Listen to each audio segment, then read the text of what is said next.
నిన్న మనందరికీ కూడా మళ్ళీ ఎన్ని రోజులు చెప్పింది ఎంత గొప్పగా మళ్ళీ దాన్ని అంతని కూడా సమ్మరైజ్ చేసి చెప్పారో గురువుగారు మనందరూ విన్నాం. మళ్ళీ వేళ మర్చిపోయాం అనుకోండి, ఆ పేర్లన్నీ మనకెక్కడ గుర్తుంటే, వేళ మీద పేర్లు ఉంటే వారి కనుక చెప్పగలరు. కానీ మొట్టమొదటి రోజు నుంచి జరిగిందంతా కూడా మనకి గుర్తుందో లేదో, అసలు ఇవంతా ఎలా వచ్చింది ఏమిటి అని చెప్పి మళ్ళీ మళ్ళీ చెప్తున్నారు. అది ఎంత అద్భుతంగా ఉంది అంటే, నాకు ఫోన్లో వచ్చి ఇంటర్నెట్లో వచ్చిన వాళ్ళు చెప్పిన దాన్ని బట్టి మీకు చెప్తున్నాను నేను. వాళ్ళందరూ నిజంగా పొంగిపోయారు. ఆ 10 నిమిషాలు కూడా మేము ఎక్కడున్నామో తెలియలేదండి, అంత స్పీడ్గా అసలు ఎలా చెప్పగలిగారో మాకు అర్థం కావట్లేదు గురువుగారు అని చెప్పి. అదే మన గురువుగారి గొప్పతనం, దానికే మనం అందరం కూడా గర్వంగా ఫీల్ అవుతున్నాం. ఇప్పుడు పూజ్య గురువుల్ని ఈరోజు ప్రవచనం చేయవలసిందిగా వారి పాదములు పట్టి ప్రార్థిస్తున్నాను. శుక్లాంబరధరం విష్ణుం శశివర్ణం చతుర్భుజం ప్రసన్నవదనం ధ్యాయేత్ సర్వవిఘ్నోపశాంతయేత్. గురుర్బ్రహ్మా గురుర్విష్ణుః గురుర్దేవో మహేశ్వరః గురుః సాక్షాత్ పరబ్రహ్మ తస్మై శ్రీగురవే నమః. వ్యాసాయ విష్ణురూపాయ వ్యాసరూపాయ విష్ణవే నమో వై బ్రహ్మనిధయే వాసిష్ఠాయ నమో నమః. కూజంతం రామ రామేతి మధురం మధురాక్షరం ఆరుహ్య కవితాశాఖాం వందే వాల్మీకికోకిలం. శ్రుతిస్మృతిపురాణానాం ఆలయం కరుణాలయం నమామి భగవత్పాదశంకరం లోకశంకరం. వాగర్ధావివ సంపృక్తౌ వాగర్ధప్రతిపత్తయే జగతః పితరౌ వందే పార్వతీపరమేశ్వరౌ. సూక్తిం సమగ్రయతున స్వయమేవ లక్ష్మీః శ్రీరంగరాజమహిషీమధురైః కటాక్షైః. వైదగ్ధ్యవర్ణకుణగుంభనగౌరవైర్యాం కండూలకర్ణకుహరాः కవయోధయంతి. హైమోర్ధ్వపుండ్రమజహన్మకుటం సునాసం మందస్మితం మకరకుండలచారుగండం బింబాధరం బహుళదీర్ఘకృపాకటాక్షం శ్రీవేంకటేశముఖమాత్మని సన్నిధత్తాం. విమలపటీ కమలకుటీ పుస్తకరుద్రాక్షశస్తహస్తపుటీ కామాక్షీ పక్ష్మలాక్షీ కలిత విపంచీ విభాసి వైరించీ. మనోజవం మరుతతుల్యవేగం జితేంద్రియం బుద్ధిమతాం వరిష్టం వాతాత్మజం వనరయూధముఖ్యం శ్రీరామదూతం శిరసా నమామి. ఆపదామపహర్తారం దాతారం సర్వసంపదాం లోకాభిరామం శ్రీరామం భూయో భూయో నమామ్యహం. నారాయణం నమస్కృత్య నరం చైవ నరోత్తమం దేవీం సరస్వతీం వ్యాసం తతో జయముదీరయేత్. హరి ఓం. పరమేశ్వర స్వరూపైన సభకి నమస్కారం. మనకి జీవితంలో అనేకమైన సంఘటనలు జరుగుతూ ఉంటాయి. అసలు యథార్థములకు జీవితమే సంఘటనల యొక్క పరంపర. అయితే వెనక్కి తిరిగి చూసుకుని ఈ సంఘటన ఇలా ఎందుకు జరిగి ఉండి ఉంటుంది, ఈ సంఘటన జరిగిన తరువాత నేను ఎంత జారుడు మెట్ల మీద నిలబడి ఉన్నాను. నిజంగా ఏదో పరమేశ్వర అనుగ్రహం ఉండి రక్షింపబడ్డాను, కానీ నేను ఈ సంఘటనలని అలా కొనసాగిస్తే ఏ స్థాయికి కింద పడిపోయి ఉండేవాణ్ణో అనేటటువంటి అభిప్రాయం ఒకరికి ఏర్పడింది అనుకోండి, వాడు వెంటనే మళ్ళీ మెట్లెక్కడం ప్రారంభించినవాడు అని గుర్తు. అటువంటి సింహావలోకనం ఏమీ లేదనుకోండి, వాడు జారుడు మెట్ల మీద నిలబడి కిందకి వెళ్ళిపోతున్నవాడు అని గుర్తు. ఒకవేళ అలా సింహావలోకనం చేసుకున్నా, అయ్యా ఇది ఇలా ఎందుకు జరిగి ఉంటుందండి అని అడగడానికి శాస్త్రం తెలుసున్నవాడు, విషయాన్ని శాస్త్రీయమైన కోణంలో విచారణ చేసి చెప్పగలిగినటువంటి వాడు అలా చెప్పడమే తప్ప చెప్పడం వెనక స్వార్థం లేనివాడైనటువంటి ఒక వ్యక్తి దొరకడం అంతకన్నా కష్టం. ఒకవేళ ఇలా రెండూ కలిసి వచ్చాయనుకోండి, అది వాళ్ళిద్దరితో పోయే విషయం కాదు. అది యుగాలతో సంబంధం లేకుండా జీవకోటిని తరింపచేసేటటువంటి ఒక గొప్ప సంఘటనగా చరిత్ర యందు మిగిలిపోతుంది. లేదనుకోండి, అవి ఎప్పుడూ ఒక సంఘటనల పరంపరగా వ్యష్టి స్థాయిలో, అంటే ఒక వ్యక్తి స్థాయిలో అలా ఉండిపోతాయి. నేను ఏ మాటలు ఇప్పుడు మీతో ప్రస్తావన చేశానో ఆ మాటల్ని నేను కథాపరంగా విశ్లేషించవలసి వస్తే, జనమేజయుడు సర్పయాగం చేశాడు. సర్పయాగం ప్రారంభం చేసినప్పుడు జనమేజయుని యొక్క అభిప్రాయం ఏమిటి? నీ చేస్తున్నది ఒప్పు, మా నాన్నని అంత కఠినంగా చంపినటువంటి ఆ తక్షకుణ్ణి సంహరించడం తక్షకుని వంశంలో పుట్టినటువంటి సమస్తమైన ఆ పాముల్ని చంపడం ఎంత మాత్రమూ దోషభూయిష్టం కాదు, కాబట్టి నేను చంపేస్తాను అన్నాడు. ఆయన యాగం చేస్తాను అన్నప్పుడు తప్పయ్యా అలా యాగం చెయ్యకూడదు అన్నవాడు ఎవరైనా ఉన్నాడా జనమేజయుడితో? ఎవ్వరూ లేరు. లోకంలో తీరు ఎలా ఉంటుందంటే, మహారాజు మనసులో దీని యందు ప్రీతి ఉన్నది అన్న అభిప్రాయం ఉంటే సాధారణంగా దాన్ని అనుసరించే మాట్లాడతారు. మంత్రులు ఆ సర్పయాగం చెయ్యమని ప్రోత్సహించారు. వాస్తుశాస్త్రం చెప్పాడు ఒక్క ఆయన మాత్రం. ఒక పురాణజ్ఞుడు యాగశాల నిర్మాణంలో దోషం ఉంది, అందుకని ఈ యాగం ఆగిపోతుందని చెప్పాడు. అది కూడా ఒక బ్రాహ్మణుడి కారణంగా ఆగిపోతుంది అని చెప్పాడు. ఆయన పట్టించుకోలేదు జనమేజయుడు. మనము అంతే, వ్యక్తిగత సౌకర్యము, ఆ తర్వాత మనకుండేటటువంటి ఆవేశకావేశములనేటటువంటి పెనుగాలియందు శాస్త్ర ప్రమాణములు కొట్టుకుపోయేటట్టుగా వదిలిపెట్టేస్తాం. దానికి అందరి నోటి వెంట వచ్చే మాట ఒకటే, ఏం పర్వాలేదులేండి అని విడిచిపెట్టేస్తాం. జనమేజయుడు అదే అన్నాడు, ఏం పర్వాలేదులేండి.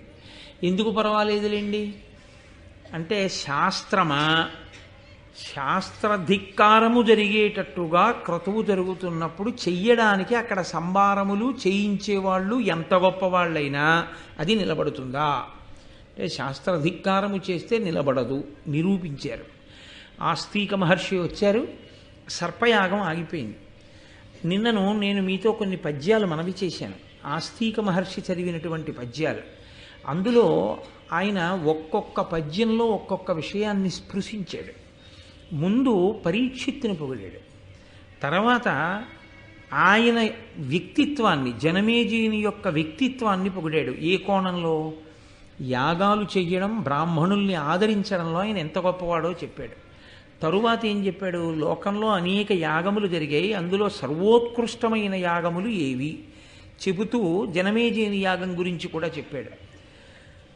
నాలుగవసారి మాట్లాడుతూ జనమేజయుడు ఆ యాగం చెయ్యడం చేత అగ్నిహోత్రుడు ఎలా ప్రీతి చెందుతాడు, తరువాతి కాలంలో అగ్ని వలన ఆయన ఎటువంటి సంపత్తి పొందాలని తాను ఆశీర్వచనం చేస్తున్నాడు, ఈ విషయాలు చెప్పాడు. ఒక్క విషయంలో మాత్రం స్పష్టంగా నువ్వు చేస్తున్నటువంటి ఈ యాగము వలన లోకమునకు ఉపయోగం కలుగుతోంది అని ఎక్కడా చెప్పలేదు. అసలు యాగము యొక్క ప్రధానమైన లక్షణం ఏదైనా ఉంటే రెండుంటాయి అందులో. యజమాని ఉండి యజమాని ఒక ప్రయోజనము కొరకు చేస్తే ఇహము, ఇక్కడేదో ప్రయోజనం నెరవేరుతుంది. దశరథుడు చేస్తే రాముణ్ణి కన్నాడు. పరము, ఇక్కడ ప్రయోజనం కొరకు కాదు అని చేస్తే ఊర్ధ్వలోకాల్లో నివసించగలిగినటువంటి గొప్ప శక్తిని యాగము కృప చేస్తుంది. ఈ రెండూ కాదు, లోకశాంతి. అసలు భారత ప్రారంభంలో జనమేజయుడు అటువంటి యాగంతో ప్రారంభం భారతం.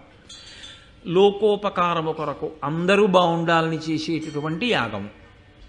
ఇప్పుడు జనమేజయుడు చేసేటటువంటి యాగం ఈ మూడిటిలో ఎందులోకి వస్తుంది? ఈ మూడిటిలో ఎందులోకి రాదు. ఇహము లేదు, పరము లేదు, లోకోపకారము లేదు. మిగిలినది ఏమిటయ్యింది? కక్ష. కక్ష కొరకు యాగము చెయ్యొచ్చా? ఇన్ని చేసిన నీ అనుభవం ఏమైనట్టు? ఇన్ని చేశానంటున్నావు, ఇంతమంది బ్రాహ్మణుల్ని ఆదరించానంటున్నావు, ఇంతమంది బ్రాహ్మణుల దగ్గర విషయములను తెలుసుకున్నానంటున్నావు, ఇన్ని యజ్ఞాలు చేశావు, ఇంత పరిపాలన చేశావు. తుదకు నీ మనసు యొక్క వ్యగ్రతకి లొంగిపోయావు. లొంగిపోయి ఆ యాగం దేని కొరకు చేస్తున్నావంటే, ఎప్పుడో మీ నాన్నని కరిచినటువంటి ఒక పాము యొక్క ఉద్ధతిని మనసులో స్మరణ చేసి మొత్తం పావుల్ని చంపడానికి యాగం చేస్తున్నావు. పోనీ అదైనా నీ అంత నీకుగా కలిగిన సంకల్పమా? కాదు. ఉదంకుడొచ్చి ప్రచోదనం చేశాడు అటువంటి యాగం చెయ్యమని. ఉదంకుడు ఎందుకు చెయ్యాలి? ఆయన కోపం ఆయనకుంది. తక్షకుడు ఎప్పుడో ఆయనకు అడ్డొచ్చాడు. ఆ గురుపత్ని పౌష్య మహారాజు గారి యొక్క భార్య కుండలములను తెస్తుంటే ఆయన అపహరించి తీసుకెళ్ళి ఇబ్బంది పెట్టాడు అని. కాబట్టి భూతదయ లేకుండా చేసేటటువంటి యాగం ఏ ఫలితాన్ని ఇస్తుంది? కాబట్టి ఆప్ చేసేయి అన్నాడు. చాలా గొప్ప విషయం ఏమిటంటే, లోకంలో తనకి తట్టకపోయినా పెద్దలు చెప్పినప్పుడు వినగలగడం. ఇదొక్కటి లేకే రావణాసురుడు పాడైపోయాడు. ఇదొక్కటి లేకే దుర్యోధనుడు పాడైపోయాడు. ఇదొక్కటి ఉండడం చంద్రవంశంలో పాండవుల యొక్క ఆస్తి. వాళ్ళకి తట్టకపోవచ్చు, కానీ కృష్ణుడు చెప్తే వింటారు పాండవులు. అలా జనమేజయుడు కూడా విన్నాడు. విని ఉత్తర క్షణంలో యాగాన్ని ఆప్ చేసేయండి అన్నాడు. ఇప్పుడు యాగం ఆప్ చేసేసిన తర్వాత అది ఒక సంఘటనగా జనమేజయుడు విడిచిపెట్టి ఉంటే వైశంపాయనుడు భారతం చెప్పడం. నేను మీతో మనవి చేసింది అది. ఎవరు జీవితంలో జరిగినటువంటి సంఘటనని పరిశీలనం చేసుకొని దాని వలన ధార్మికమైనటువంటి ఆర్తి కలిగి ధర్మము పట్ల అనురక్తి కలిగి ఒక మహాపురుషుడి పాదములు పట్టుకొని దానికి ఉపశాంతిని కోరుతాడో అటువంటి వాడికి ఒక మహాపురుషుడు దొరికి జవాబు చెప్తే వాళ్ళిద్దరి మధ్య జరిగినటువంటి సంభాషణ లోకానికంతటికీ ఉపకారం చేస్తుంది. ఇక్కడ జనమేజయుడికి ఒక్కసారి విచారణా స్థితికి వెళ్ళాడు. అసలు నేను ఎందుకు చేశాను ఈ యాగం? నిజమే, ఆస్తికుడు చెప్పిన దాంట్లో ఏం దోషం ఉంది? కేవలం కక్షతో చేశాను. ఈ కక్షకి కారణం పోని తక్షకుడు నాకేమైనా అపకారం చేశాడా? లేదు, తక్షకుడు మా నాన్నగారికి చేశాడు. మా నాన్నగారిని తక్షకుడు పడగొట్టాడని కక్ష పెట్టుకుని ఇప్పుడు నేను యజ్ఞం చేసి కొన్ని వేల లక్షల సర్పములనే కాల్చేశాను. మనిషి మనసులోకి కక్ష అన్నది ప్రవేశిస్తే అంతకుముందు విన్నవి, అంతకుముందు చదువుకున్నవి, అంతకుముందు నేర్చుకున్నవి ఎంత విచిత్రంగా కొట్టుకుపోయారా. కొట్టుకుపోయి ఇంకో ఆలోచన లేకుండా యాగం చేసేసాను అని ఆయన ఊరుకోలేదు. ఆయన ఏమనుకున్నాడంటే నాకెవరూ చెప్పలేదు, అలా చెయ్యొద్దు అని చెప్పలేదు, ఆస్తికుడు చెప్పగానే ఆపేశాను. కానీ నాకన్నా ముందు పుట్టి ఈ రాజ్యాన్ని పరిపాలించి శరీరం విడిచిపెట్టినటువంటి పాండవులు కౌరవులు నాకు తండ్రులు. వాళ్ళకి చెప్పడానికి పరమధర్మమూర్తి అయిన వేదవ్యాసుడున్నాడు.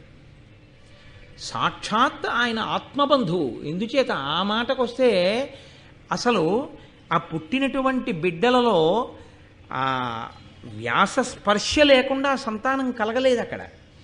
కాబట్టి ఆయన వంశకర్త అయి ఉన్నాడు. అటువంటి మహాపురుషుడు ఆయన ఉన్నాడా? పెద్దరికం వహించి మాట చెప్పడానికి భీష్ముడు ఉన్నాడా? అడగకుండానే చెప్తాడు భీష్ముడు.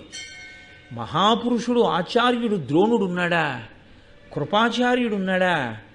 ఇంతమంది ఉండి మరి ఎవరు వినకపోవడం వల్ల అంత పెద్ద యుద్ధం జరిగింది కురుక్షేత్రం. వాళ్ళు ఎక్కడో మాట వింటే ఇంత భారతం జరిగి ఉండకూడదు. కాబట్టి వ్యాసుడు ఉండగా ఇది ఎలా జరిగింది? అసలు ఎవరు మాట వినకపోవడం వల్ల జరిగింది? మాట వినకపోవడం అనేటటువంటిది కేవలం స్వభావరీత్యా మాట వినకపోవడం జరిగిందా? అంతకన్నా ఇంకా వెనకాతల కారణం ఏమైనా ఉందా? ఒక వ్యక్తి స్వభావరీత్యా మాట వినకపోవడం అన్నది జరిగి ఉంటే ఇంతమంది మహాత్ములున్న చోట ఒక్కడే పోయి ఉండాలి. అలా పోలేదు. ఇనపరజనునంతటినీ అయస్కాంతం ఆకర్షించినట్టు మొత్తం దుష్టశక్తులన్నిటినీ దుర్యోధనుడు ఆకర్షించాడు. దేవతాశక్తులన్నీ ఈశ్వరుడి ముందు నించున్నట్టు దేవతాశక్తుల యందు ఆవిర్భవించిన వారందరూ పాండవుల వైపుకి వెళ్ళారు. దేవతాశక్తులున్న వాళ్ళైనా మాట వినాలిగా వ్యాసుడు చెప్పినప్పుడు. మరి పాండవులు ఎందుకు వినలేదు? వీళ్ళిద్దరికీ యుద్ధం ఎందుకు జరిగింది అసలు కురుక్షేత్రంలో? ఆస్తికుడు చెప్పగానే నేను విని యజ్ఞం ఆపినట్టు వీళ్ళు కూడా భీష్ముడి మాటో, ద్రోణుడి మాటో, వ్యాసుడి మాటో, విదురుడి మాటో, అంతటి ధర్మాత్ములందరూ సభలోనే ఉన్నారు. కొత్తగా ఎవరినో అడగవలసిన అవసరం లేదు, ఎక్కడి నుంచో తెచ్చుకోవలసిన అవసరం లేదు.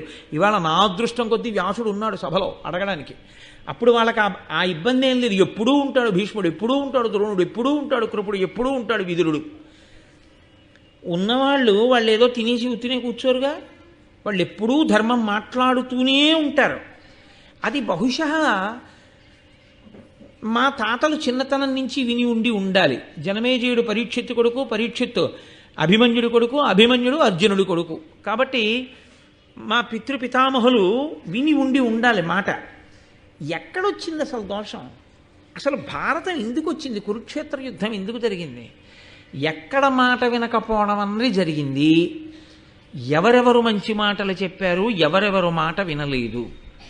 ఎవరెవరు మాట వినకపోవడం వల్ల ఏ స్వభావముల చేత, ఏ కారణముల చేత ఇంత భారత యుద్ధం జరగవలసి వచ్చింది. ఈ సంఘర్షణలో ఏవో చాలా గొప్ప గొప్ప విషయాలే ఉండుంటాయి తెలుసుకోవలసింది. ఇప్పుడు కథని కథగా చెప్పేవాడు కాదు కావలసింది, కథలో ఉన్నటువంటి ధర్మ సూక్ష్మములతో చెప్పేవాడు కావాలి మనకి. అదృష్టం ఏమిటంటే వ్యాసుడు ఉన్నాడు సభలో, యజ్ఞపరీక్షకుడిగా కూర్చుని ఉన్నాడు. ఆ వ్యాసుడే మహాభారత రచన చేసినవాడు. ఇతిహాస రచన, ఇతిహాస అన్న మాట ఎందుకంటారు అన్నది నేను మీతో మనవి చేశాను. ఇతిహాసం అది అలాగే జరిగినది. ఎందుకనంటే వ్యాసుడు కూడా అందులో ప్రధానమైన భూమిక పోషించాడు కాబట్టి వ్యాసుడు ఉన్నాడు. నేను అడుగుతాను, అడిగితే వ్యాసుడు చెప్పాలి. కానీ పెద్దలను అడిగితే పెద్దలు చెప్పాలని ఆశించి మీరు అడగవచ్చా? అదేం బాకీయా చెప్పాలని? కాదు. ఎందుకు చెప్పాలి? కృప కలిగి చెప్పాలి. కృప వారికి కలగాలి అంటే ఎందుకు కలగాలి? మన ఆర్తి అర్థమైతే కలగాలి. ఏదో తెలుసుకోవాలనేటటువంటి ఆర్తి అవతల వారి యందు ఉన్నది అంతే. గురువుగారు మాట్లాడడానికి అంతకన్నా ఇంకొక విషయాన్ని ప్రాతిపదికగా తీసుకోరు. గురువుగారు మాట్లాడే దేనికి మాట్లాడతారు అంటే కేవలముగా శిష్యుని యొక్క ఆర్తి చూసి మాట్లాడతారు. ఆవు పాలు ఎందుకు వదులుతుంది? తాను గడ్డి తిని నెమరు వేసి తయారు చేసిన పాలు కడుపులో పెట్టుకొని శిరములలోకి విడవకుండా పొదుగులో దాచుకున్న ఆవు ఏ కారణానికి పాలని విడిచిపెడుతుంది? ఆకలితో ఉంది దూడ అని గుర్తేమిటంటే పలుపు విప్పగానే పరుగెత్తుకెళ్ళి పొదుగులో 2 గుద్దులు గుద్దితే చాలు విడిచిపెట్టేస్తుంది. పొదుగులో 2 గుద్దులు గుద్దిన దూడకి పాలు విడిచిపెట్టకుండా ఉండలేని ఆవులా ఆర్తితో పాదములు పట్టుకున్నటువంటి శిష్యుడి వంక చూసి చెప్పకుండా ఉండలేక గురువు చెప్తాడు. కాబట్టి నాకిక్కడ వ్యాసుడు ఉన్నాడు, నా ఆర్తి ఆయనకు అర్థమైతే చాలు మాట్లాడతాడు, లేకపోతే ఆయనకి మాట్లాడవలసిన అవసరం లేదు, ఆయన చిరునవ్వు నవ్వి వెళ్ళిపోతారు. కాబట్టి ఇప్పుడు వ్యాసుడు మాట్లాడడం అంటే నా ఆర్తి అర్థమైతే మాట్లాడాలి. నా ఆర్తి అర్థమైతే మాట్లాడేస్తాడనుకోకూడదు. ఆయన ఎవరో నాకు అర్థమైందని కూడా ఆయనకు అర్థం అవ్వాలి. ఆయన యందు నా యొక్క పూజ్య భావన ఆయనకు అర్థమైంది అన్న విషయం కూడా స్పష్టము కావాలి. కాబట్టి ఈ కోణంలో జనమేజయుడు అడుగుతున్నాడు. లేకపోతే భారతాన్ని వైశంపాయనుడు చెప్పవలసిన అవసరం లేదు. మీరు ఏదైనా సరే ఒక గొప్ప గ్రంథం కానీ ఒక గొప్ప చరిత్ర కానీ ఆవిష్కరింపబడుతుంటే దానికి కారణమేది అన్నది తెలుసుకుంటే ఒక ప్రయోజనం ఉంటుంది. మనం కూడా జీవితంలో అలా ఊంచుకోవడం అలవాటు అవుతుంది. ఎందుకని అంటే తప్పు చెయ్యనివాడు, చెయ్యకుండా ఉండగలిగినవాడు, అసలు ఏ తప్పు చెయ్యకుండా నా జీవితం ఉంది అన్నవాడు చాలా కష్టం. ఏదో తప్పు అజ్ఞానం చేతనో అమాయకత్వం చేతనో తెలిసో ఎక్కడో జరుగుతుంది. కానీ దానిని విచారణ చేసుకుని కనుక నేను దీన్ని పట్టుకోకూడదు అని బాగా ప్రతిజ్ఞ చేసుకుని నిలబడగలిగిన వాడే దిద్దుకోగలిగినవాడు. లేకపోతే ఏదో ప్రతిదాన్ని చాలా చులకనగా తీసుకుంటూ పెద్ద విషయం ఏముందని కాకతాళీయము అంటారు. అలా కాకతాళీయంగా తీసుకున్నారనుకోండి, అలాంటి వారికి జీవితంలో ఎన్ని విననివ్వండి, ఎన్ని జరుగుతూ ఉండనివ్వండి, ఎన్ని చూస్తూ ఉండనివ్వండి, ఏమీ ఒరగదు. కొత్తగా మార్పు రాదు. ఎందుకు రాదు అంటే ఒక్కటే కారణం, వాళ్ళు ఆగి వెనక్కి చూడరు, విన్నదాన్ని తమ జీవితానికి సమన్వయం చేసుకోరు.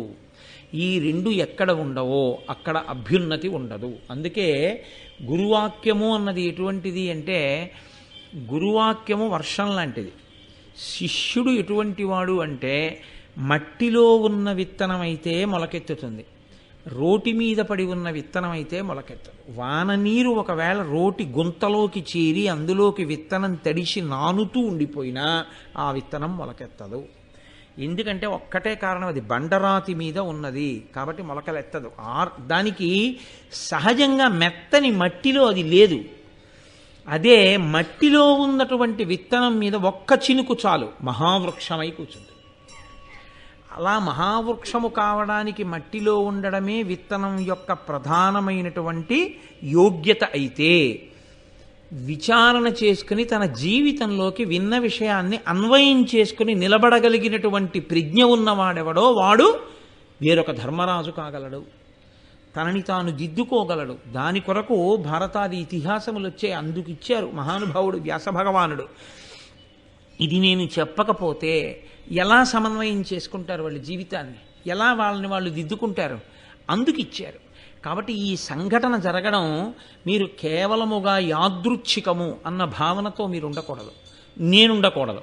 అసలు మహాభారతమునందు ఈ సంఘటన జరగడమే, జనమేజయుడికి అటువంటి ఆలోచన రావడమే మనకందరికీ కూడా సంస్కార భిక్ష పెట్టింది భారతం. లేకపోతే భారతం ఎలా వస్తుందండి? రచింపబడిన భారతం అలా ఉండిపోయేది. ప్రవచనంగా మారింది ఎప్పుడు అంటే ఇదిగో జనమేజయుడి ఈ ప్రశ్న వేశాక ప్రవచన రూపాన్ని భారతం పొందింది. అప్పటి వరకు భారతానికి ప్రవచనం లేదు, అది గ్రంథ రూపంలో ఉంది. అలాగే ఉంటే ఎవరికి వాళ్ళు చదువుకోవాలంతే. ప్రవచన రూపంలోకి ఎప్పుడు మారిందంటే ఇదిగో జనమేజయుడు వేదవ్యాసుని యొక్క పాదములు పట్టుకుని ఈ ప్రశ్న అడగడం ప్రారంభం చేస్తే అప్పుడు ఆ మహాభారతం ప్రవచన రూపంలోకి మారింది. కాబట్టి అయ్యో నిజంగా ఆస్తిక మహర్షి వచ్చి రక్షించింది పావుల్నా, ఆస్తిక మహర్షి వచ్చి రక్షించింది నన్ను రక్షించాడు, నాకు అమృతం పెట్టాడు. లేకపోతే ఎంత పాపం చేసుకుంటూ పోదునో, ఎంత కక్షతో ఈ యాగం చేద్దునో, చివరికి ఏమి సాధించానని నేను అనుకోవాలి.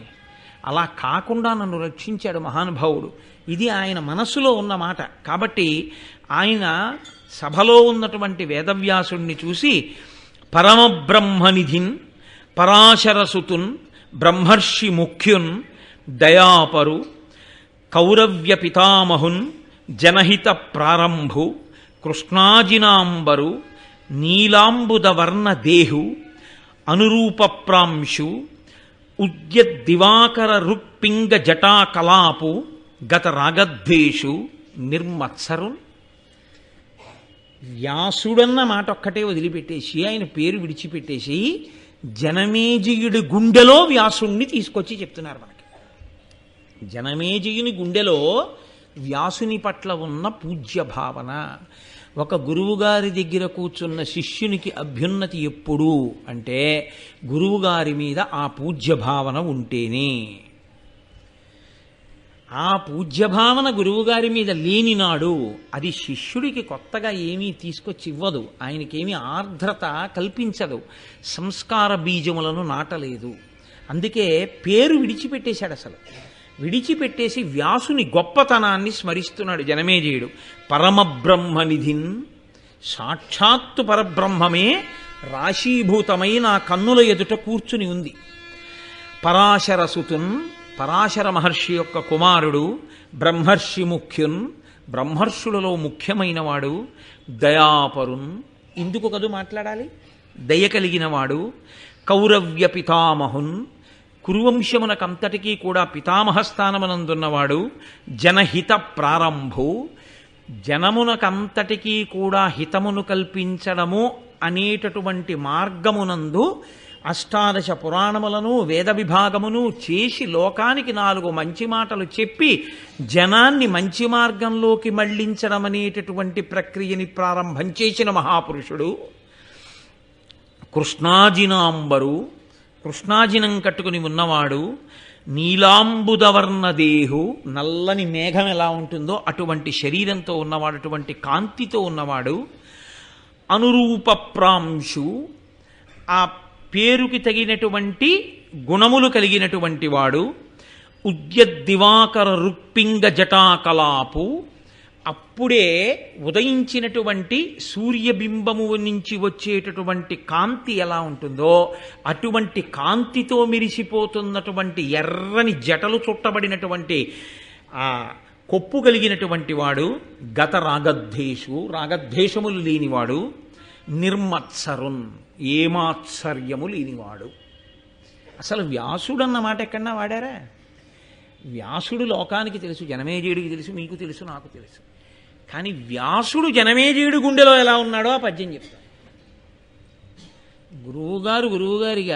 గురువుగారి పేరుతో అందరికీ తెలుసు. గురువుగారు నీకెలా తెలుసు? నీ గుండెలో గురువుగారు ఏమిటి?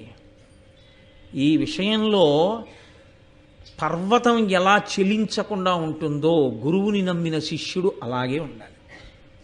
తన గురువు పట్ల అంత పూజ్య భావనతో ఉండాలి. శిష్యుడి గుండెలో గురువు అంటే పరబ్రహ్మమే, దైవమే. గురుర్బ్రహ్మ గురుర్విష్ణు గురుర్దేవో మహేశ్వర గురు సాక్షాత్ పరబ్రహ్మ. అందుకే పరమబ్రహ్మనిధిన్ అంటూ మొదలుపెట్టారు. అటువంటి వ్యాసుడి వంక చూసి జనమేజయుడు ప్రశ్న వేస్తున్నాడు. ఒక్క పద్యంలో అడిగాడండి. ఒక్క పద్యంలో ఎంత ఆర్తిని వెళ్ళబుచ్చాడో చూడండి. చేసిన యాగంలోంచి ఎంత ఆర్తి వచ్చిందో.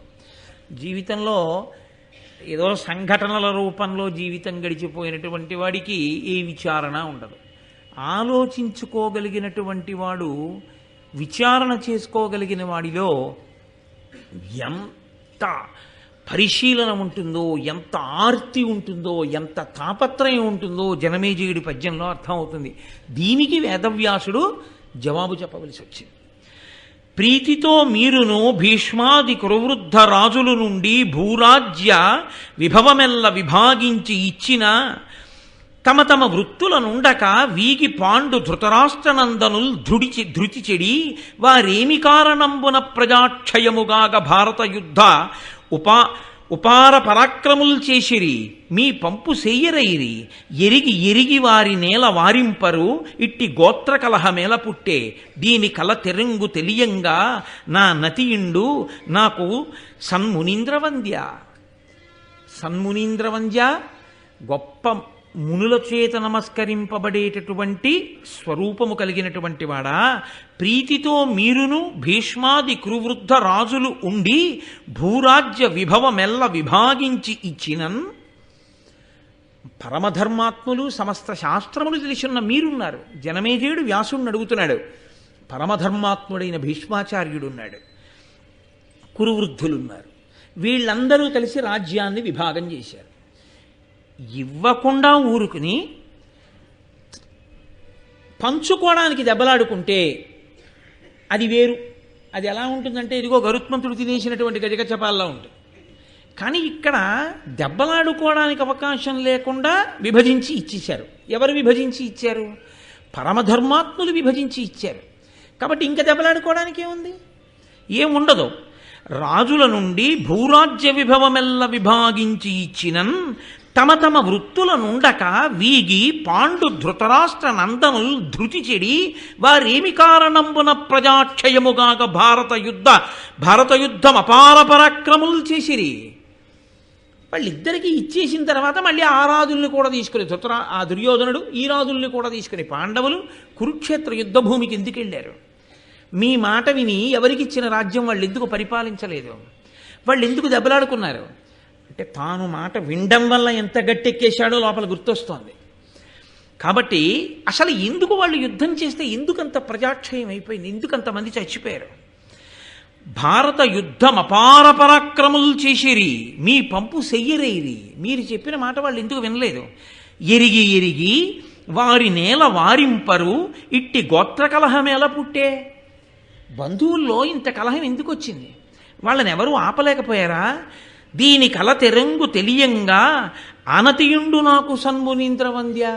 ఇవన్నీ నాకు తెలుసుకోవాలనుంది. కాబట్టి నాకు అసలు ఈ గొడవలు ఎందుకు వచ్చాయి, ఎందుకు మాట వినలేదు మీ వంటి పెద్దలు ఉండగా. ఎంత అంటే పెద్దల మాట విని ఉంటే అన్నదొకటి జనమేజయుడిలోకి వచ్చిందా లేదా? జరిగిన సంఘటనల వల్ల చాలండి. గట్టెక్కిపోయాడంతే జనమేజయుడి జీవితంలో. తెలియక తప్పు చేయడం తప్పు కాదు, తెలిసున్నవారు చెప్పినప్పుడు దిద్దుకోవడం గొప్ప. అది వచ్చేసింది జనమేజయుడికి. ఇది మా పూర్వీకులు ఎందుకు చేయలేదని వేస్తున్నాడు ప్రశ్న. ఇప్పుడు ఈ ప్రశ్న అడిగితే మహానుభావుడు వ్యాసుడు నోరు విప్పి ఒక్క మాట మాట్లాడలేదు. ఆయన వైశంపాయనుడి వంక చూసి అన్నాడు, నువ్వు చెప్పు అన్నాడు. ఏం అలా ఎందుకనాలి అంటే ఆయన మహాభారత రచన చేసి కూర్చోబెట్టుకుని మొట్టమొదట తన శిష్యులకి చెప్పాడు. సుమంతుడు, పైలుడు, వైశంపాయనుడు, జైమిని వీళ్ళని కూర్చోబెట్టుకుని చెప్పాడు. శిష్యులు గురువు దగ్గర వినడము అంటే ఎలా వినాలి? పరమ జాగ్రత్తతో వినవలసి ఉంటుంది. ఎక్కడ ఏమాత్రం జారిపోతే వెళ్ళిపోతుందో అని అంత జాగ్రత్తగా విని ఉంటే తడువుకోవలసిన పని లేదు. నువ్వు వెంటనే చెప్పగలిగి ఉండాలి భారతాన్ని. కాబట్టి గురువు మాట్లాడినా గురువు గారి పలుపున శిష్యుడు మాట్లాడుతున్నా ఇంకంతకన్నా అదృష్టం ఏముంది? గురువుగారు పక్కన కూర్చుని శిష్యుడిని మాట్లాడు అన్నారనుకోండి, శిష్యుడు మాట్లాడుతుంటే గురువు ఎంత పొంగిపోతారు. ఓ, నేను చెప్పింది వీడు బాగా విన్నాడు, అందుకే ఇలా చెప్పగలుగుతున్నాడు. కాబట్టి నువ్వు చెప్పు, భారతం చెప్పు జనమేజయుడికి. ఇప్పుడు మీరు ఒక్క విషయం ఆలోచించాలి. ఇక్కడి నుంచి భారతంలో శ్రోత వక్త మారుతున్నారు. ఇప్పటి వరకు ప్రవచనం చేసింది సౌతి, ఇప్పటి వరకు విన్నవాళ్ళు నైమిషారణ్యంలో శౌనకాది మహర్షులు. ఇంకా ఇక్కడి నుంచి ప్రవచనం చేస్తున్నవాడు వైశంపాయనుడు, వింటున్నవాడు జనమేజయుడు, కూర్చున్నవాడు వేదవ్యాసుడు. అంటే మొదట ఎవరు చెప్పారని సౌతి చెప్తున్నట్టు ఈ సంఘటన సౌతి చెప్తున్నాడు. కాబట్టి మొట్టమొదట మహాభారతాన్ని వ్యాస సమక్షంలోనే ప్రవచనం చేసినటువంటి ఘనత వైశంపాయనునకు దక్కింది. వైశంపాయనుడు భారతాన్ని ఏ కారణం వల్ల వ్యాసుడి యొక్క పాదాల దగ్గరే నిలబడి తడువుకోకుండా అంత గొప్పగా భారతాన్ని చెప్పగలిగాడు? ఒకే ఒక్క కారణానికి చెప్పగలిగాడు. ఏ కారణానికో తెలుసా అండి? తన గురించి ఒక్క పద్యం కూడా చెప్పకపోవడం వల్ల. ఇది భారతంలో పరమరహస్యం. ఇంత భారతాన్ని ప్రవచనం చేసినటువంటి వైశంపాయనుడు తన గురించి కానీ తన తల్లిదండ్రుల గురించి కానీ ఇంత భారతము చెప్పినటువంటి వాడు ఈ వైశంపాయనుడు అని ఎక్కడా చెప్పలేదు. ఆయన భారతం చెప్పే ముందు చేసిన పని ఏమిటంటే, గురువుగారు భారతం చెప్పు అనగానే వేదవ్యాసుడి పాదముల దగ్గర సాష్టాంగ నమస్కారం చేశాడు. చేసి, గురువర్యా మీరు ఆనతిచ్చారు అంటే కార్యం జరిగిపోయినట్టే, ప్రవచనం చేస్తాను, మీరు శాసించినట్లే భారతం చెప్తాను. వ్యాసుడి గురించి చెప్పాడు తప్ప అసలు తన గొప్పతనం ఎక్కడా ఆయన మాట్లాడలేదు. వ్యాసుడికి నమస్కారం చేసి వ్యాసుడి గొప్పతనాన్ని, భారతం యొక్క గొప్పతనాన్ని చెప్పాడు. సంక్షేపంగా ఒక్కసారి మహాభారతాన్నంతటినీ చెప్పేశాడు. చెప్పేసి ఆర్తి కలిగిన శిష్యుడైతే ప్రశ్న వేస్తే వివరణ చెయ్యాలి. వేదవ్యాసుని యొక్క గొప్పతనాన్ని చెప్పాడు. మహానుభావుడయ్యా ఈ వ్యాసుడు. ఈయనే అష్టాదశ పురాణములను ఇచ్చాడు, ఈయనే పంచమవేదమైనటువంటి భారతాన్ని ఇచ్చాడు, ఈయనే వేద విభాగం చేశాడు. అటువంటి వ్యాస మహర్షి పనుపున నేను ఇదిగో ఈ భారతాన్ని ప్రవచనం చేస్తున్నాను. అదొక్కటే మాట. తన గురించి ఒక పద్యాన్ని వైశంపాయనుడు చెప్పలేదు. అంటే అసలు మహాభారత ప్రవచనాన్ని వినేటటువంటి శ్రోత ఒక విషయాన్ని బాగా దృష్టిలో పెట్టుకుని ఉండాలి.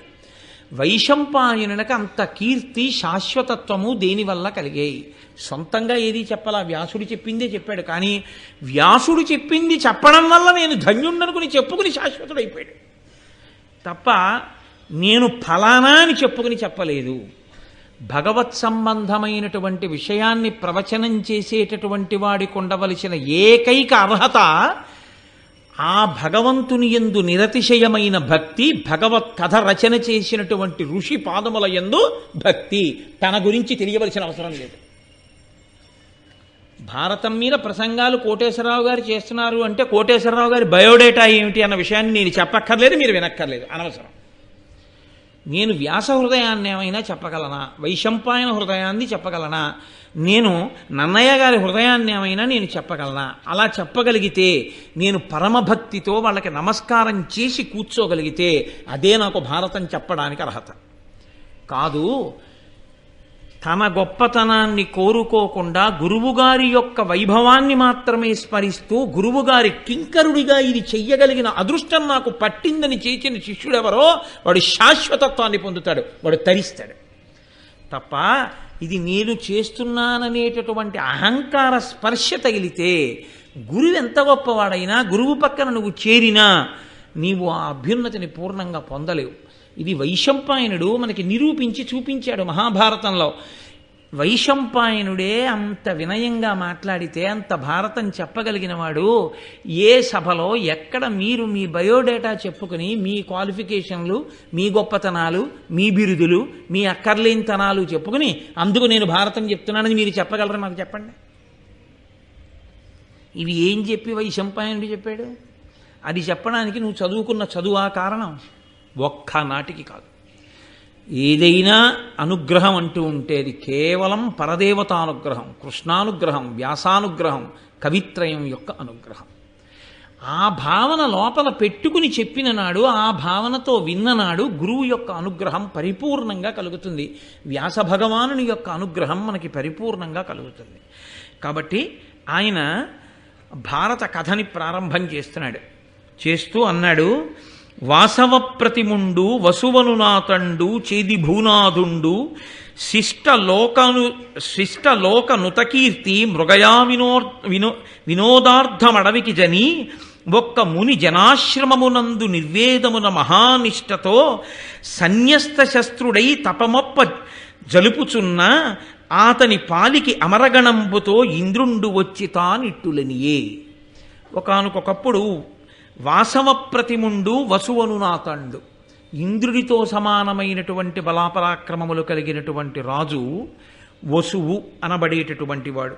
ఆయన చేది భూనాథుండు, చేది రాజ్యాన్ని పరిపాలిస్తూ ఉండేవాడు. అందులో శిష్టలోక నుత కీర్తి, లోకంలో ఉండేటటువంటి మంచివారి చేత కీర్తింపబడినవాడు. ఎవరు పడితే వాడు కీర్తించడం గొప్ప కాదు. లోకంలో మహాత్ములైన వారు, పెద్దలైన వారు, శిష్టులైనటువంటి వారు, అటువంటి వారు గుణములను కీర్తిస్తే షహబాష్ అనొక్క మాట అంటే తన జీవితానికి సార్థకత. కాబట్టి శిష్టలోకనుత కీర్తి మృగయా వినోదార్థమడవికి జని, ఆయన మృగయా వినోదార్థము, ఆయన కూడా వేట నెపం మీద అడవికి వెళ్ళి జంతువుల్ని వేటాడాడు. ఒక్క మునిజనాశ్రమమునందు నిర్వేదమున మహానిష్టతో సన్యస్త శస్త్రుడై తపమొప్ప చరుపుచున్న ఆతని పాలికి అమరగణంబుతో ఇంద్రుండి వచ్చి, ఆ ఆశ్రమంలోకి వెళ్ళి అక్కడ తపస్సు చేసుకుంటున్నటువంటి ఋషుల్ని చూశాడు. ఏముంటుంది ఆశ్రమంలో? ఏమీ ఉండదు. తాటాకుతో నీసినటువంటి కప్పు, లేదా ఆ జనుముతో నీసిన కప్పు, వెదురుతో కట్టి మట్టితో అలికినటువంటి గోడలు. ఆ గోడ కూడా పూర్తిగా ఉండదు, పిట్టగోడంత మట్టి ఉంటుంది, మిగిలింది వెదురుతో ఉంటుంది.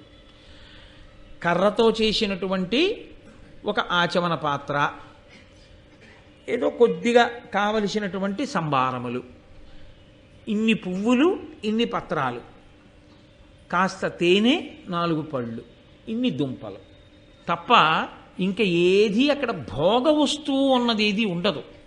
మనం లోకంలో ఇది ఉంటే మనకి సుఖంగా ఉంటుందని మనం ఏమనుకుంటామో అవేమీ అక్కడ ఉండవు. ఎన్ని ఉన్నా సుఖశాంతులు లేని మనం ఉంటాం, ఇవేవీ లేకుండా శాంతిగా ఆయన ఉంటాడు. అంతే తేడా. అందుకే అన్నీ ఉన్నవాడు శాంతి కోసం అక్కడికి వెళ్తుంటాడు. కాబట్టి ఇప్పుడు రాజుకి నిర్వేదం ఎందుకు కలిగింది? ఒక్క మునిజనాశ్రమమునందు నిర్వేదమున మహానిష్టతో సన్యస్త శస్త్రుడై తపమొప్పజలుపుచున్న ఆతని పాలికి అమరగణంబుతో ఇంద్రుండు వచ్చి తానిట్టులనియే అనవలసిన అవసరం ఏంటి?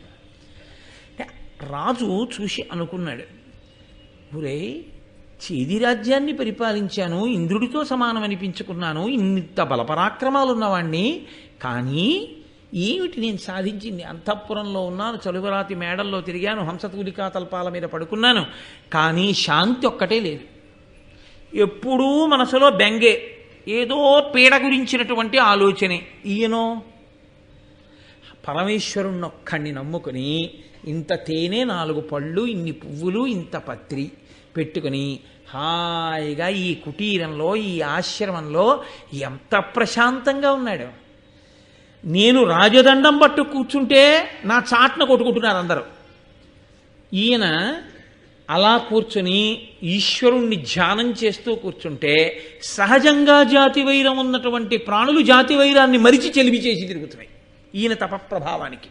ఇది కదురా అసలు మనిషి శాంతిగా బతకడం అంటే. ఇది ఏమిటి నేను పొందింది ఆ రాచరికంలో, ఏమిటి నేను పొందింది ఆ ఐశ్వర్యంలో? వద్దు అని ఇది నిర్వేదము. అయ్యో, నేను చేసింది నాకు దేనికి పనికొచ్చిందన్న భావన కలిగి ఆయన కూడా సైన్యాన్ని దూరంగా పెట్టేసి ఆ అస్త్రాలు శస్త్రాలు తీసి అవతల పారేసి చిచి వీటి గొడవ ఇంకొద్దని ప్రశాంతంగా కూర్చుని తపస్సు చేసుకోవడం మొదలెట్టాడు.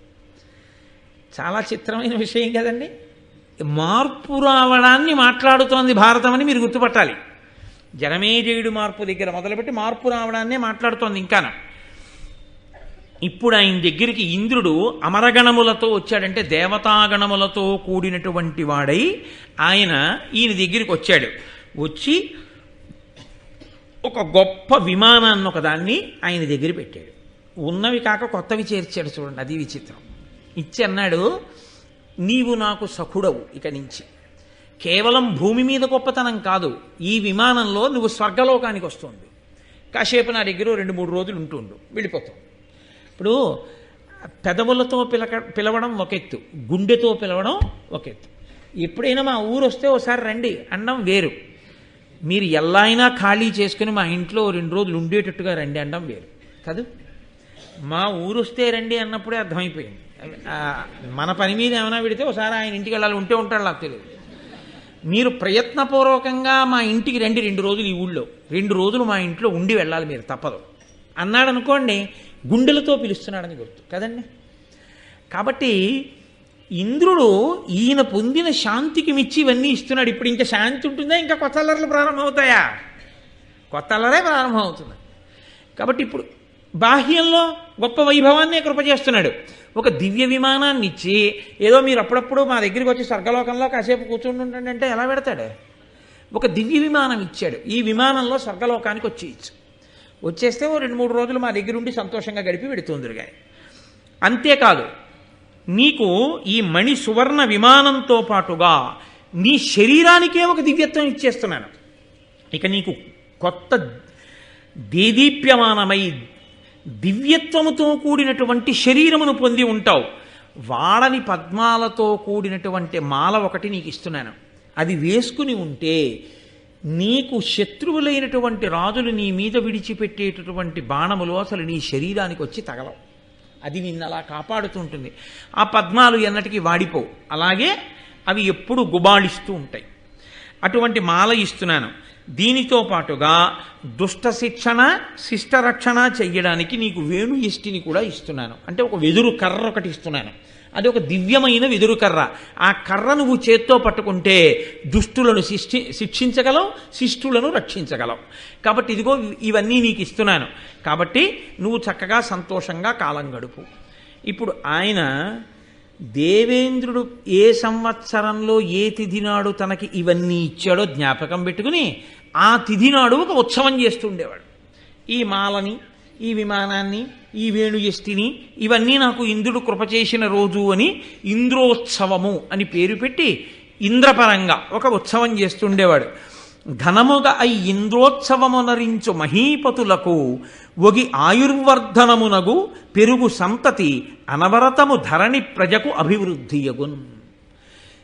ఈయన్ని చూసి ఈ ఇంద్రోత్సవాన్ని పక్కనున్న రాజులు కూడా ప్రారంభం చేశారు. చిత్రం ఏమిటంటే, పరమశివుణ్ణి ఉద్దేశించి ఇంద్రుణ్ణి ఉద్దేశించి ఈ ఇంద్రోత్సవం ఎవరు చేస్తారో అటువంటి రాజులందరికీ కూడా ఆయుర్దాయం పెరుగుతుంది, సంతతి వృద్ధిలోకి వస్తారు. అనవరతము ఎప్పుడూ కూడా వాళ్ళు పరిపాలించేటటువంటి భూమి మీద ఉన్న ప్రజలు సుఖశాంతులను పొందుతారు. అంటే ఆ ఇంద్రోత్సవము కృతజ్ఞతా పురస్సరంగా చేసిన రాజులకి శివానుగ్రహంగా, ఇంద్రానుగ్రహంగా అవి ఉన్నవాడు ఏది పొందుతున్నాడో అటువంటివి ఉత్సవం చేసిన వాడు కూడా పొందగలుగుతున్నాడు. కాబట్టి అందరూ ఆ ఉత్సవం చేసి సంతోషంగా ఉన్నారు. ఆ ఇంద్రుడు ఇచ్చిన వరంతో ఈ వసువుకి బృహద్రథుడు, మణివాహనుడు, సౌబలుడు, యదువు, రాజన్యుడు అనబడేటటువంటి 5 కుమారులు జన్మించారు. చాలా సంతోషంగా ఉన్నారు. 5 కొడుకులు పుట్టారు. పరమ సంతోషంగా ఉన్నాడు. ఇంద్రోత్సవం చేస్తున్నాడు. పక్క రాజులు కూడా నేర్చుకున్నారు. ఆనందంగా కాలం గడిచిపోతోంది. ఈ కాలం గడిచిపోతున్నటువంటి రోజులలోనే ఒక చిత్రమైనటువంటి సంఘటనల పరంపర ఒకటి జరిగింది. ఈయన రాజధాని నగరానికి చాలా దగ్గరలో శుక్తిమతి అని ఒక నది ప్రవహిస్తూ ఉండేది. సాధారణంగా రాజుల యొక్క కోటకి చాలా దగ్గరలో ఎప్పుడు ఏదో ఒక నదీ ప్రవాహం వెడుతూ ఉంటుంది. కందకాల్లో నీటిని నింపడానికి, కోటలో ఉన్న వాళ్ళకి కావలసినటువంటి నీరు దొరకడానికి వాళ్ళు ఎప్పుడూ నీటి ఒడ్డునే కోట కడతారు. కాబట్టి అక్కడ ఆ శుక్తిమతి అనబడేటటువంటి నది ప్రవహిస్తుంది. నదిని స్త్రీవాచకంతో చెప్తారు. సముద్రాన్ని పుంవాచకంతో చెప్తారు. అందుకే నదులన్నీ సముద్రుణ్ణి చేరుతాయి. సముద్రుణ్ణి భర్తగా చెప్తారు, నదుల్ని పత్నులుగా చెప్తారు. ఈ శుక్తిమతి అనేటటువంటి నది ప్రవాహం వెడుతున్నప్పుడు ఆవిడ అందచందాలు చూసిందో పర్వతం. ఆ పర్వతం పేరు కోలాహలము. ఆ పర్వతానికి నది నచ్చింది. ఈవిడ మీద మనసు పెంచుకున్నాడు. అంటే ఏమన్నా అలా ఉంటుందా లోకంలో అని మీరు అనుకోకూడదు. జీవుడు అని ఒకడు ఉంటాడు. ఇప్పుడు నేను అన్నప్పుడు జీవుడు ఒకడు ఉంటాడు అనుభవించడానికి. అసలు యథార్థమునకు జీవుడు అనుభవించడానికే సుఖదుఖాలని శరీరం వస్తుంది. ఈ శరీరం ఈశ్వరుడు ఎందుకు ఇస్తాడంటే పాపం తీయాలి, పుణ్యం తీసేయాలి. ఈ రెండు ఎలా తీసేయాలి? దీన్నో దాన్ని ఇస్తాడు, ఈ శరీరాన్ని ఇస్తాడు. ఇచ్చి జీవుణ్ణి ఇందులో పెడతాడు. పెడితే ఈ మోకాలు నొప్పి పెట్టింది అనుకోండి, ఏమిటోనండి మోకాలు నొప్పి అని జీవుడు ఎవరి మోకాల మీదో కిందటి జన్మలో కొట్టినటువంటి పాపాన్ని ఇప్పుడు పోగొట్టుకుంటాడు. ఇది ఉంది కాబట్టి. అందరూ రోహిణీ కార్తెలో విలవిల్లాడిపోతుంటే ఈయనొక్కడు ఏసీలో కూర్చుని ఉంటాడు. అప్పుడు సుఖం పేరుతో ఇది సంతోషిస్తూ ఉంటుంది, పుణ్యాన్ని అలా తీసేస్తాడు. ఇప్పుడు ఏం పోతున్నట్లని మీరు లెక్కేసుకోవాల్సి ఉంటుంది. సుఖం అనుభవిస్తే పుణ్యం పోతోంది, దుఃఖం అనుభవిస్తే పాపం పోతోంది. ఈ రెండు అనుభవాలకి ఇదే కావాలి. ఇప్పుడు ఈ రెండిటి కోసం ఇది ఇచ్చి దీనిలో జీవుణ్ణి కూర్చోబెడతాడు. ఈ జీవుడు కనబడుతున్నాడా? ఇదే కనబడుతూ ఉంటుంది. డాక్టర్ గారి దగ్గరికి వెళ్తే ఈ నొప్పి చేత జీవుడు బాధపడుతున్నాడు అనం. ఇది నొప్పెడుతోందండి మోకాలంటాం కదండి. జీవుడు ఒకడు ఉంటాడు. వీళ్ళు జీవస్థాయిలో మాట్లాడుతున్నారని మీరు అర్థం చేసుకోవాలి. అందుకని కోలాహలమన్న పర్వతానికి ఈ శుక్తిమతి అన్న నది నచ్చింది. నచ్చి ఆయన అమాంత కోలాహలం అనేటటువంటి పర్వతం లేచొచ్చి ఈ శుక్తిమతి అనేటటువంటి నదీ ప్రవాహానికి అడ్డంగా కూర్చుంది. అనగా స్త్రీ పురుష సంబంధంగా అనుభవించింది అని ఒక మాట అంటే దోషమేం లేదు. కానీ బలాత్కారముగా ఆ నదిని అనుభవించింది ఆ కోలాహలం అనేటటువంటి పర్వతం. ఆ శుక్తిమతి అన్న నది పొందినటువంటి పరితాపాన్ని రాజు అర్థం చేసుకున్నాడు. రాజు అంటే ఎవరు? క్షితినాథుడు. లోకంలో ఏ జీవుడికి బాధ కలిగినా ఆయన రక్షించాలి. అందుకని ఆయన వెళ్ళి తన కాలుతో తన్నాడు ఆ కోలాహలం అన్న పర్వతాన్ని. అది ఎగిరి ఎక్కడో పడిపోయింది. ఆయనంతటి బలవంతుడు. ఆయన పేరు వసువు. కానీ ఆయన ఇంద్రుడిచ్చిన విమానంలో పైన తిరుగుతూ ఉంటాడు కాబట్టి ఆయన్ని ఉపరిచర వసువు అని పిలిచారు, పైన తిరిగే వసువు అని. ఆ ఉపరిచర వసువు కాలుతో తంతే కోలాహలం అన్న పర్వతం వెళ్ళి ఎక్కడో పడింది.